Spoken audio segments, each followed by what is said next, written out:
혹시 거부당해 보신 적이 있으십니까? 거절당하신 적. 간절히 기도했는데 전혀 응답받지 못한 적이 있으십니까? 사람이 제일 분하고 기분이 나쁠 때가 언제냐면 이제 거부당하고 거절당할 때거든요. 오래전에 한 흑인 성도가 주일날 좀 늦잠을 자는 바람에 자기가 다니는 본교회를 못 가서 가까운 교회라도 가서 예배를 드리려고 이제 간 겁니다. 그런데 안내를 하는 교인이 못 들어가게 하는 겁니다. 흑인이라는 이유 때문에 문전에서 거절을 당한 겁니다. 그러면서 이제 옆에 사인을 보여주는데 개와 흑인은 본교회 예배당 출입 금지라는 사인을 이렇게 보여준 겁니다. 여러분 1970년대까지만 해도 남부 지역에는 인종차별이 굉장히 심했습니다. 버스를 타도 흑인은 항상 뒷문으로만 타야 되고 백인은 앞문으로 들어갔습니다. 공동 화장실에 가도 흑인이 들어가는 문은 따로 있었거든요. 그리고 백인이 말할 때는 감히 백인의 얼굴을 흑인은 쳐다보지도 못했고 항상 백인이 말할 때는 Yes sir 이렇게 답을 했어야 됐습니다. 이제 그 시절 그때였던 겁니다. 교회 문 앞에서 거절을 당하고 집에 돌아왔는데 이게 너무 서러운 거야. 그래서 펑펑 울었습니다. 인종차별을 당한다라는 것은 자기 자신이 이제 거부를 당하는 거기 때문에 사람을 서글프게 만들고 분하게 만들죠. 막 기도를 막 그냥 펑펑 울고 있는데 누군가가 뒤에서 어깨를 툭툭 치는 겁니다. 그래서 이렇게 뒤돌아봤더니 예수님이 서 계신 거야. 그래서 흑인 성도는 너무나 서글퍼갖고 자기가 왜 우는지 예수님께 다 이야기를 한 겁니다. 그 이야기를 다 듣자 예수님이 한숨을 쉬며 이렇게 말씀하셨다고 하죠. 너는 오늘 하루만 슬퍼하지만 나는 이 교회 짓고부터 30년째 못 들어오고 이렇게 밖에 서 있다. 코로나 때가 좀 생각이 납니다. 꽤 많은 교회들이 코로나 백신 미접종자는 본당 예배 출입 금지 이런 사인 많이 붙여놨었죠. 근데 아시다시피 우리 교회는 그런 거 전혀 없었거든요. 하나님을 예배하는데 그런 조건이 어딨냐라는 거죠. 그리고 그때는 정말 영적으로 자신만만했었거든. 미접종자 뒤에 예수님이 서 계심을 알고 있었기 때문에 전혀 두려움이 없었습니다. 요한계시록 3장 20절에 보면 볼지어다 내가 문 밖에 서서 두드리노니 누구든지 내 음성을 듣고 문을 열면 내가 그에게로 들어가 그로 더불어 먹고 그는 나로 더불어 먹으리라.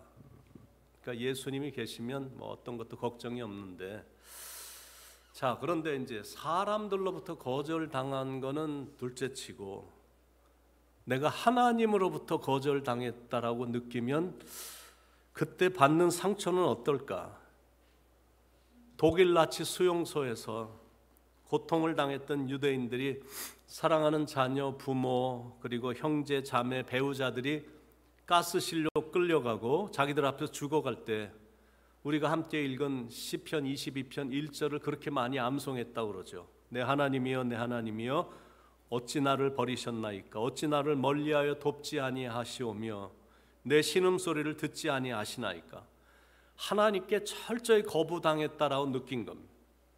그런데 이제 우리가 이렇게 분명히 할 수 있는 한 가지는 뭐냐면 성경에 나오는 이렇게 하나님이 크게 쓰신 위대한 인물들을 보면 거절당한 경험이 굉장히 많다라는 사실입니다.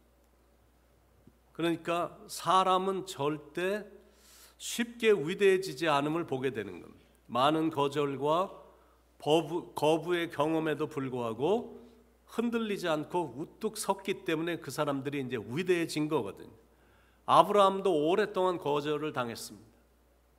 100세가 됐을 때야 그 귀한 약속의 아들을 받게 됐죠. 그 후에 복의 근원이 된 겁니다. 요셉도 형들과 만나는 사람들로부터 계속 거절을 당했습니다. 그런데 종국에는 축복의 근원이 됐습니다. 다니엘과 세 친구도 사람들로부터 시기와 거절을 수도 없이 많이 당했습니다. 그런데 종국에는 축복의 사람이 됐죠. 사도 바울도 자기 육신의 가시를 좀 제거해 달라고 하나님께 3번이나 간절히 기도했는데 그럼에도 불구하고 매번 하나님으로부터 거절을 당한 겁니다. 그런데 후에 그는 위대한 사도가 됐죠. 다윗도 긴 세월 동안 그들로부터 거절을 당했습니다. 그런데 그런 과정이 있었기 때문에 왕 중에 가장 위대한 왕으로 지금까지도 추앙을 받고 있거든요. 그러니까 시편 22편은 바로 수도 없이 거부당하고 거절을 당했던 다윗이 쓴 시입니다. 내 하나님이여 내 하나님이여 어찌 나를 버리셨나이까?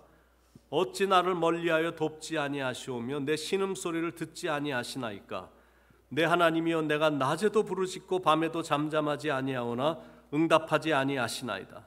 계속되는 거부로 인해 삶이 너무나 힘든 거예요. 그래서 하나님께 부르짖은 Why? Why me?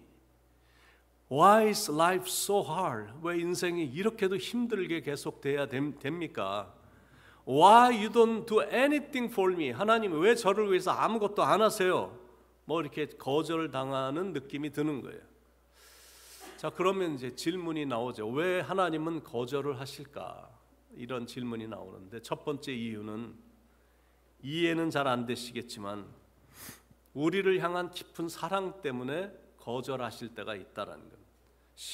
이사야서 55장 8절 9절에 보면 여호와의 말씀에 내 생각은 너의 생각과 다르며 내 길은 너의 길과 달라서 하늘이 땅보다 높음 같이 내 길은 너의 길보다 높으며 내 생각은 너의 생각보다 높으니라. 그러니까 하나님의 마음과 생각과 계획은 우리랑 다르다라는 거예요. 그래서 거절할 때가 있다라는 겁니다. 그 안에 깊은 사랑이 담겨 있거든요. 제 아내가 제가 튀긴 음식 먹으면 죽어도 못 먹게 옆에서 굉장히 거부를 많이 하거든요. 밤에 좀 라면을 좀 먹고 싶긴 한데 한 번도 못 먹게 하거든. 그래서 대체 왜 저럴까? answer는 답은 너무나 간단한 거. Because she loves me so much. 저를 사랑하기 때문이에요. 만약 저를 사랑을 안 한다면 밤에 라면을 10개 끓여 먹고 자든 전혀 상관 안 할 거거든요.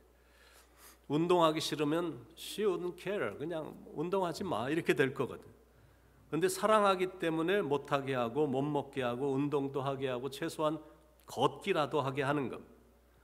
사랑하는 내 딸이 어떤 놈팽이 같은 놈하고 계속 데이트를 한다면 부모로서 당연히 거절할 거거든.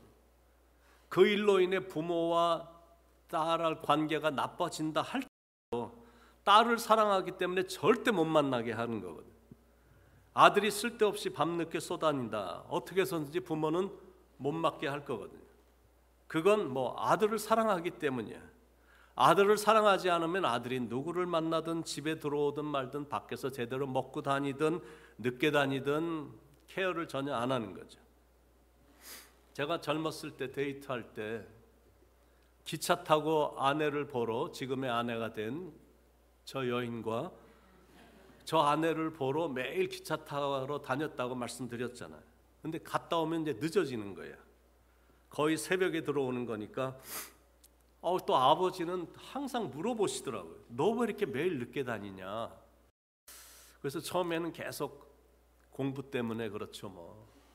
영어도 안 되는데 영어 공부를 남들보다 더 해야 되니까 이렇게 둘러대고 도서실 다녀온 것처럼 계속 둘러댔지만 이게 매일 늦게 오니까 그리고 성적도 형편없으니까 이게 별로 효력이 없는 변명인 거야.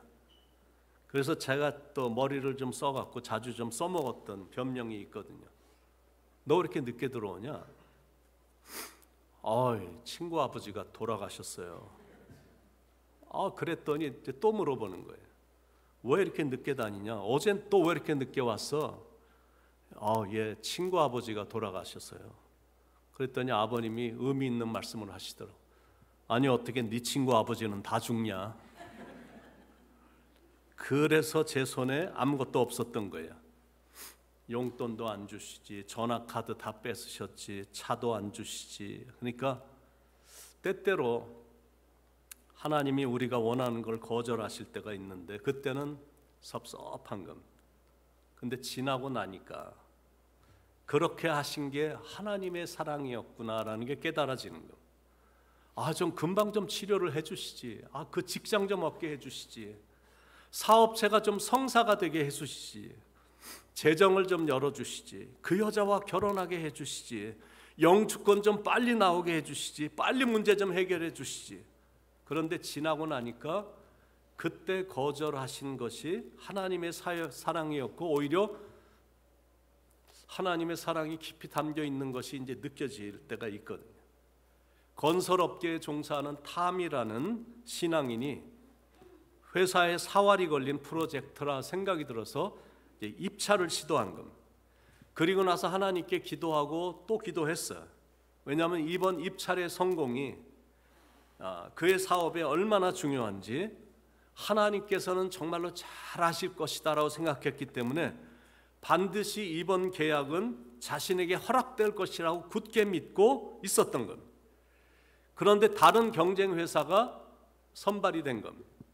그러니까 크게 실망했고 크게 낙심이 됐고, 나중엔 하나님이 정말 원망스러웠던 거예요.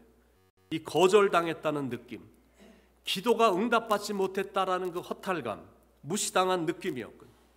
그런데 몇 달을 힘겹게 지내던 어느 날 그동안 벌어진 모든 상황의 이유를 깨닫게 된 겁니다. 입찰에 성공한 경쟁업체가 그 프로젝트로 인해 엄청난 재정적인 손실을 입게 됐다는 사실을 알게 된 겁니다. 그러니까 만약 그때 응답을 받았다면 어쩌면 부도로 이어질 수도 있었던 것이다라는 거예요. 그러니까 하나님이 막아주신 거야. 그렇다면 그건 거절이 아니라 오히려 응답이다라는 거예요. 오늘 찬양대가 찬양한 찬양의 가사처럼 응답하신 기도 감사, 거절하신 것 감사, 헤쳐나온 풍랑 감사, 모든 것 채우시네. 아픔과 기쁨도 감사, 절망 중 위로 감사, 측량 못할 은혜 감사, 크신 사랑 감사해. 그래도 우리 믿는 사람이다 보니까 기도할 때는 항상 이렇게 끝날 때가 많죠. 내 뜻대로 마옵시고 아버지의 뜻대로 이루어지길 간절히 기도합니다라고 이제 기도를 하는데, 그런데 막상 자기 뜻대로 안 되면 실망하고 좌절하는 것이 사실이거든요. 그런데 하나님이 거절하시는 이유가 있다라는 겁니다. 거절이 응답보다 더 선을 이루기 때문이고, 거절이 우리의 길을 오히려 더 올바로 인도하기 때문이다라는 겁니다. 그래서 왜 하나님은 거절하실까? 우리를 향한 깊은 사랑 때문이다라는 거고요. 두 번째는 신앙의 성숙을 원하시기 때문이다라는 겁니다. 거절의 경험을 당해보지 않고 이렇게 순탄하게만 신앙생활 한 사람들은 이 뿌리가 약하기 때문에 성숙한 면이 부족하거든요. 눈물을 흘리며 빵을 먹어본 사람하고 그렇지 않은 사람과는 인생을 바라보는 눈이 다르듯이 세상이 무너지는 듯한 경험을 해본 사람은 자기도 모르게 많이 성숙해져 있거든요. 그래서 독일 속담에 쓴맛을 모르는 자는 단맛도 모른다, 이런 속담이 있거든요. 그래서 그런 경험을 한 사람들은 인생을 더 깊이 보는 거고 더 멀리 보는 거고 그리고 더 높이 보는 거. 경제적인 어려움이 있었기 때문에 사람이 된 경우는 허다하거든요. 불경기, IMF, 파산의 아픔, 건강의 상실, 이런저런 아픔을 경험한 사람은 뭔가 다른 거예요. 근데 그런 걸 경험하지 못했다면 사람들은 자기가 최고인 줄 알고 아마 그냥 대단히 교만하게 흥청망청거리며 살았을 거거든요. 자녀들이 한 번도 삐뚤어지지 않고 문제 없이 곱게 자라주는 그것도 감사한 거지만, 자식 때문에 눈물을 흘리며 신앙으로 극복한 부모는 정말로 깊이 성숙해지거든요. 하나님께 불쌍히 여겨달라고 기도하면서 하나님과 더 가까워졌기 때문입니다. 이제는 많이 성숙해져서 다른 사람들을 이해하는 사람이 됐고, 다른 가정 안에 자녀 때문에 어려움이 있다 그러면 막 달려가서 도와주는 사람이 되고, 항상 범사에 감사하는 신앙인이 되는 겁니다. 그러니까 실패했다 그러면 성공을 배워나가는 과정이거든요. 내가 사람과 하나님으로부터 거절을 당했다 그러면 신앙의 성숙을 배워가는 과정이다라는 겁니다. 그런 이유 때문에 때때로 하나님이 거절을 하신다라는 거죠. 그리고 하나님은 왜 거절하시냐면 이것도 좀 아이러니하지만 우리에게 축복을 주시기 위해서다라는 겁니다. 욥은 숱한 고난과 끊임없는 거절을 경험했거든요. 그런데 욥기 42장 맨 마지막 장 가서 마지막 부분에 가면 이런 말씀이 나옵니다. 여호와께서 욥의 모년에 복을 주사 처음 복보다 더하게 하시니, 그때도 동방에서 최고의 갑부였었는데 지금은 그때의 2배가 되는 복을 주셨다라는 겁니다. 그리고 자녀의 복도 주셔서 10명의 자녀를 또 허락해 주시고 장수의 복까지 주셔서 아들과 손자 4대까지 보는 장수를 하게 됐다라는 거죠. 나만 장군도 문둥병이었습니다. 문둥병이 갑자기 걸린 겁니다. 그런데 이제 엘리사 선지자에게 온 거야. 얘기를 듣고 저분에게만 가면 문둥병이 치료가 될 것입니다 하고 왔는데 처음부터 거절을 당한 거야. 자기 직위가 이제 워낙 높은 자리에 있다 보니까 자존심이 상했고 마음에 큰 상처도 생긴 겁니다. 그래도 종의 충고를 받고는 인내하며 순종을 한 거야. 결국 그 거절을 통해 받게 된 축복은 첫째는 문둥병이 치료가 됐고, 그리고 둘째는 영혼까지 치료가 되는 축복까지 받게 됐고, 셋째는 거절을 통해 진정한 겸손이 뭔지를 배웠다라는 거. 하나님 앞에 무릎 꿇는 겸손한 자로 바뀌었거든. 인격의 변화를 가져온 겁니다. 그렇다면 내가 거절당한 게 나쁜 게 아니다라는 겁니다. 이런 경우는 오히려 축복이거든. 그러니까 내가 잘 극복하기만 하면 몇 배나 되는 축복을 받는 계기가 되는 것이다라는 겁니다. 이 펄벅 여사의 대지라는 이 대작이 있는데 그 대작이 처음에 14곳의 출판사에서부터 계속 거절을 당했던 원고입니다. 그런데 후에 노벨 문학상을 수상하는 축복을 받았거든. 그리고 아브라함 링컨 대통령의 이력도 여러분이 많이 들으셨을 것입니다. 아브라함의 인생은 50세가 될 때까지 계속 실패와 거절의 연속이었습니다. 사업에 실패했죠. 선거마다 낙선했죠. 주의원 선거, 의장 선거, 국회의원 선거, 상원의원 선거, 부통령 선거 다 낙방을 한 사람입니다. 그런데 51세가 됐을 때 미국의 대통령으로 당선이 됐거든. 그런데 그런 숱한 거절과 실패를 통해 자기 자신이 굉장히 신앙으로 성숙해졌고 신앙이 더 깊어졌기 때문에 나중에는 노예 해방이라는 가장 큰 일을 이룬 대통령이 된 겁니다. 역대 대통령 중에 지금도 가장 존경받는 대통령이 된 거야.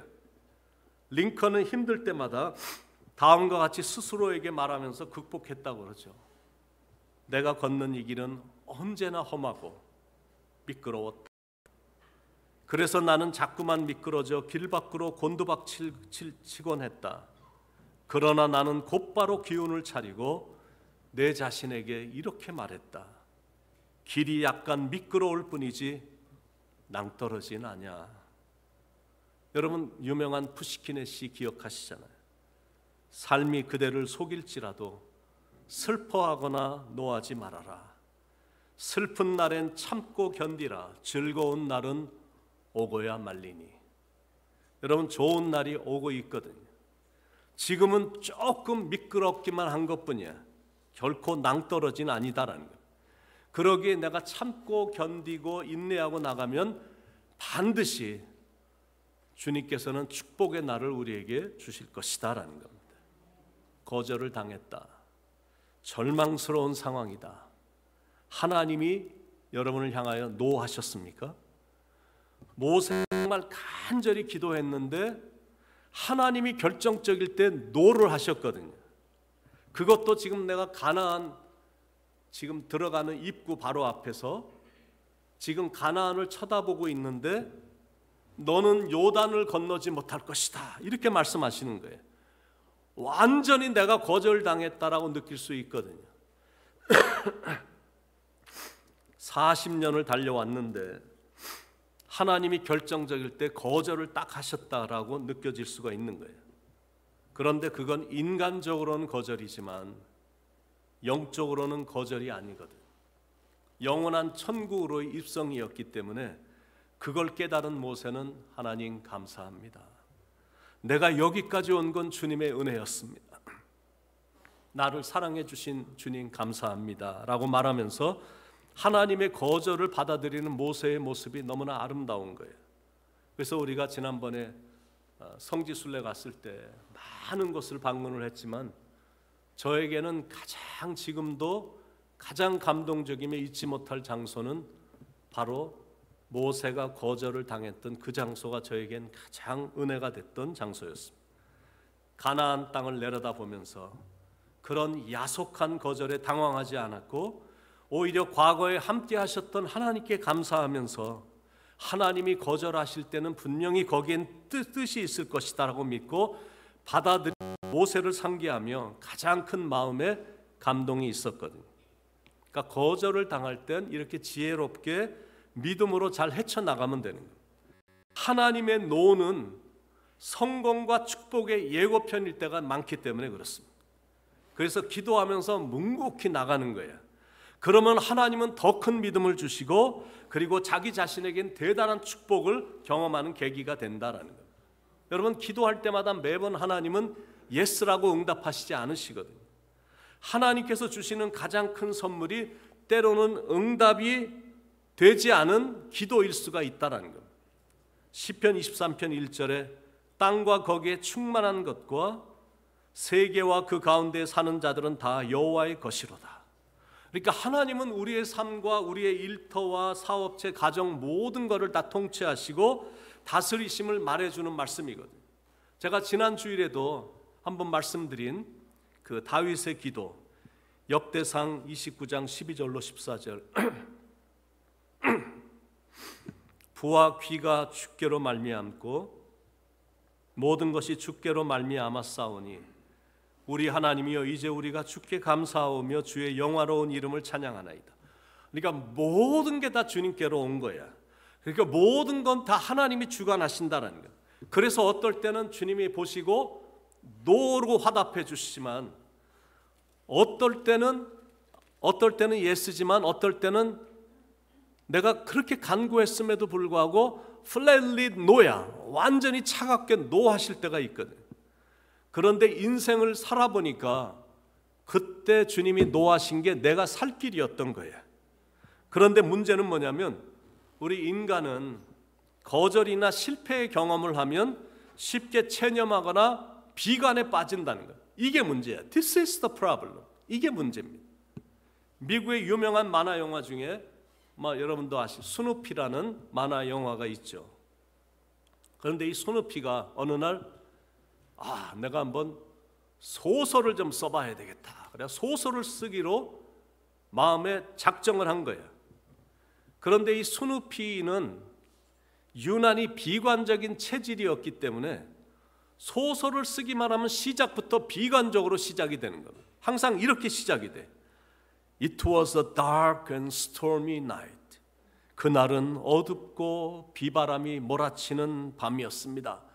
항상 소설이 이렇게 비관적이고 이렇게 어두운 그런 스토리로 항상 시작이 되는 거예요.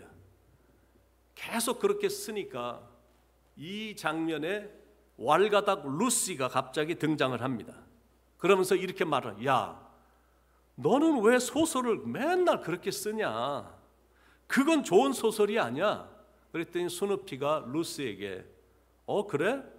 그럼 네가 말하는 좋은 소설이란 게 대체 뭔데? 그랬더니 루시가 이렇게 제안을 해주고 충고를 해주는 거예요. Once upon a time, 옛날 옛적에 이렇게 시작하는 것이 좋은 소설의 시작이야. 이렇게 이제 조언을 해준 겁니다. 근데 듣고 보니까 좀 그럴싸한 충고인 것 같아서 스누피가 그 충고를 받아들이고는 소설을 다시 쓰겠다라고 말을 한 겁니다. 그리고는 정말로 소설을 다시 쓴 거야. 그런데 그 소설은 이렇게 시작이 됩니다. Once upon a time, 옛날 옛적에 It was a dark and stormy night. 그날은 어둡고 비바람이 몰아치는 밤이었습니다. 여러분 이게 바로 우리의 모습이다라는 거예요. 내 뜻대로 안 되거나 실패를 느끼거나 거절당했다라고 생각이 들면 너무 쉽게 자꾸 절망에 빠진다는 거예요. 여러분, 예수님도 숱한 거절의 연속이었잖아요. 바리새인들, 서기관, 정치인들, 예수님 좋다고 따라다니던 수많은 무리들로부터 다 거절을 당했거든. 나중엔 사랑하는 자신이 선택한 그 제자들로부터도 거절을 당했거든. 십자가에서는 하나님에게까지 거절을 당한 거예요. 이 거절의 아픔, 아무리 둘러봐도 자기 편은 한 명도 없는 듯한 느낌이 드는 거예요. 그런데 그 아픔은 예수님만이 경험하신 아픔이 아니다라는 거예요. 실은 거절하시는 하나님의 마음은 더 아프신 거예요. 얼마나 아프실까. 하나님의 마음은 인간들을 위하여 아들을 제물로 삼으실 때 얼마나 아프실까. 하나님의 가슴은 독생자 주셨건만 인간들 부족하다 원망할 때, 자신을 주셨건만 사람들 부인하며 욕할 때, 인간들의 죄를 사해 주시기 위해서 하나밖에 없는 아들을 죽이셔야 되는 그 아픔, 아들을 충분히 건지실 수 있음에도 불구하고 아들의 외침을 거절해야 되는 이 아버지의 그 아픔. 예수님이 겟세마네 동산에서 땀 흘려 피 흘려 막 기도하셨거든. 아버지여, 할만하시거든 이 잔을 내게서 옮기시옵소서. 그런데 그 사랑하는 그 아들의 외침을 아버지는 막 귀를 막고 거부를 하시는 거예요. Please, my son, don't ask me that. 하나님이 계속 지금 막 그렇게 외치시는 거예요. 십자가에서 엘리 엘리 라마 사박다니, 나의 하나님 나의 하나님이 어찌하여 나를 버리셨나이까. 아버지, 제발 저를 거부하지 말아주세요. 제발 저를 버리지 마세요. 예수님이 외치시는 거예요. 바로 그 외침이 시편 22편 1절의 외침이거든. 내 하나님이여, 내 하나님이 어찌 나를 버리셨나이까. 어찌 나를 멀리하여 돕지 아니하오시며 내 신음소리를 듣지 아니하시나이까. 내 하나님이여, 내가 낮에도 부르짖고 밤에도 잠잠하지 아니하오나 응답하지 아니하시나이다. 너무 괴로운 거야. 예수님이 너무 괴로운 거야. 근데 아버지도 너무 괴로운 거야. 아들이 그런 고통을 당하고 있는데 충분히 그런 고통에서 건지실 수 있으신 분이신데 그걸 지금 하실 수가 없으시니까 너무 괴로워서 눈을 감고 귀를 막고 눈물을 흘리며 아들의 간구를 거부하시는 거예요. 그건 아들이 미워서가 아니다라는 거예요. 우리를 향한 사랑이 그만큼 높고 깊고 넓으셨기 때문에 사랑하는 아들의 간절한 호소를 거절하신 것이다라는 거예요. 그러니 십자가에서 당하신 고난과 거절당하신 아픔은 이거는 정말 완전히 형통하는 모습인 거예요. 6절로 8절에 나는 벌레요 사람이 아니라 사람의 비방거리요 백성의 조롱거리니이다. 나를 보는 자는 다 나를 비웃으며 입술을 삐죽거리고 머리를 흔들며 말하되 그가 여호와께 의탁하니 구원하실걸, 그를 기뻐하시니 건지실걸 하나이다.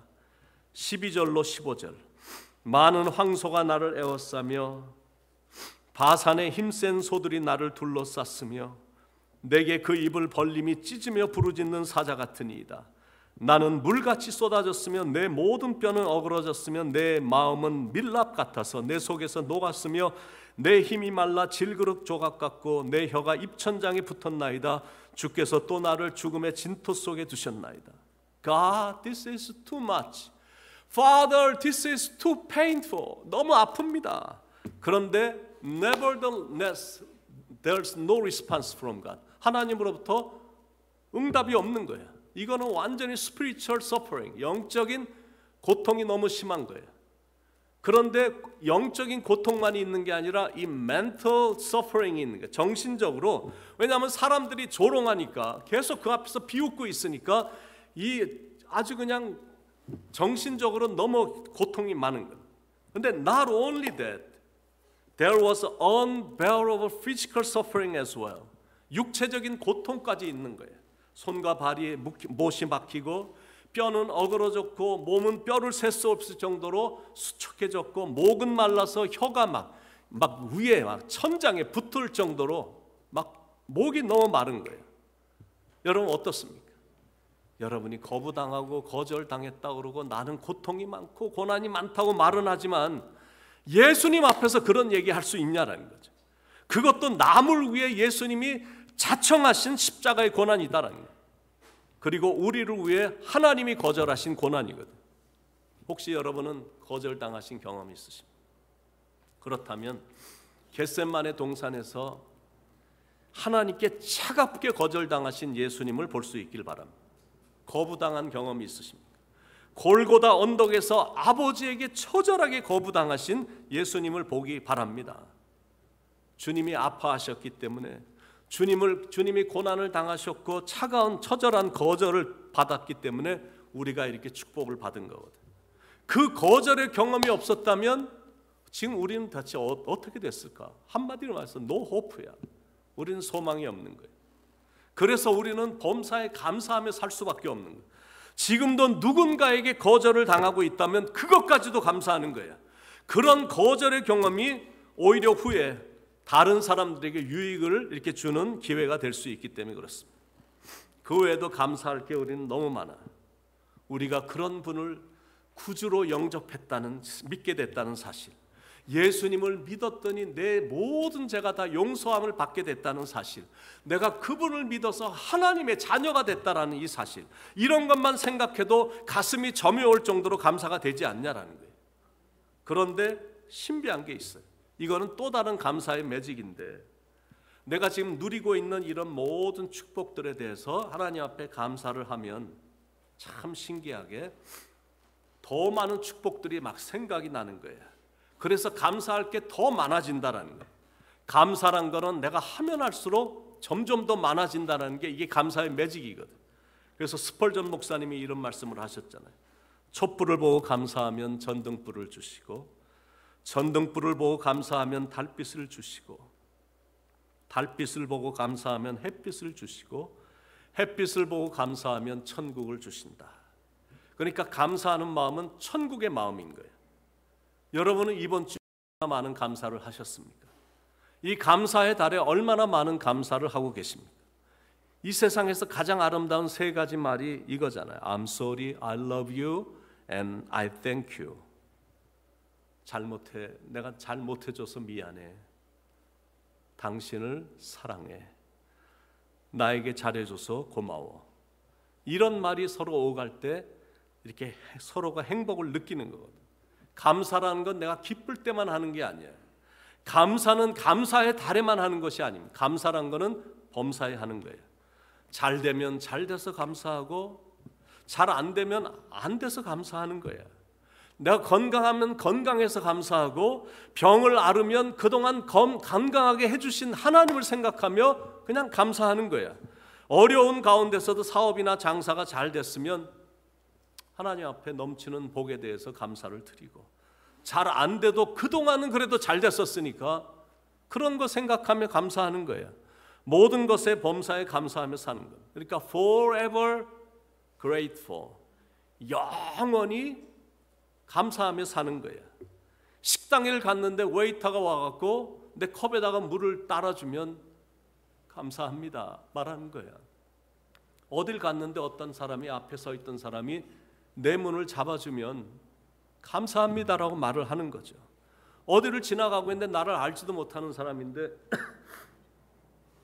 나를 보면서 빵긋 웃어주며 하이 그러면 하이 감사합니다 이렇게 말을 하는 거죠.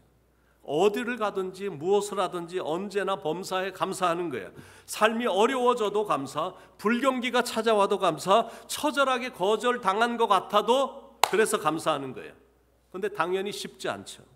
근데 그렇게 할 때 진정한 축복이 임하는 것이다라는 거죠. 그러니까 다시 한번 강조합니다.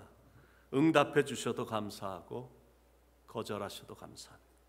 인생의 풍랑이 찾아와도 감사하고, 내가 이 비바람이 몰아치는 거친 풍랑을 헤쳐나왔음에 이런 용기를 주신 하나님께 감사하는 거야.